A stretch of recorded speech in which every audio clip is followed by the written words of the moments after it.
The genesis of doing these videos comes from wanting to be able to update family and friends on our build process. But after having posted a few, I was encouraged to start making them a little bit more accessible to the public because it might be something that the public could be interested in. One of the things Melody, my wife, has chided me about relative to these videos is that I make them making large assumptions on what other people might know or not know. And she has encouraged me to go into a little bit more detail for those who are not familiar with the building process. So that's what I'm going to do from this point forward. In our previous video about the build, we talked about the site preparation and some of the particulars related to the equipment and the process. Now we're going to dig into what actually took place. To that end, this video is about setting the footers, then installing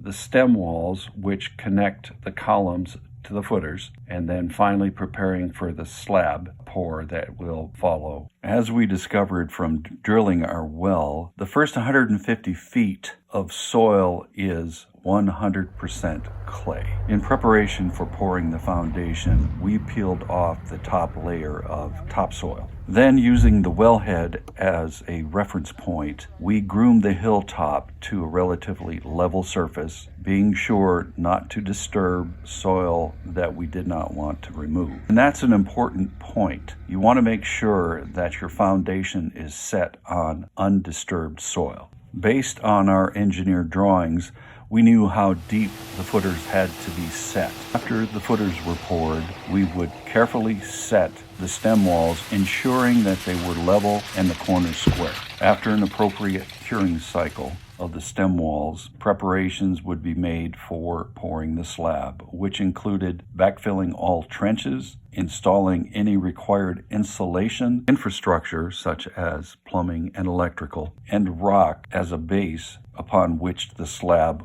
would rest. An important aspect of the slab is that it tied the structure together, ensuring that the stem walls were secured to the slab, which in turn supported the steel building. Now, I'm talking in terms as if all of this has been done, which it has not. What has been installed to date are the footers and stem walls. Preparations have been made for the slab, but that has yet to be poured this next week. It's a race against the weather and temperatures. Our prayers are that the weather holds, allowing us to get the slab complete. Once that's complete, we can raise the building and dry it in for the winter. Having a dried-in building will allow us to build out the interior during the cold months. So be praying with us that we're able to move ahead accordingly.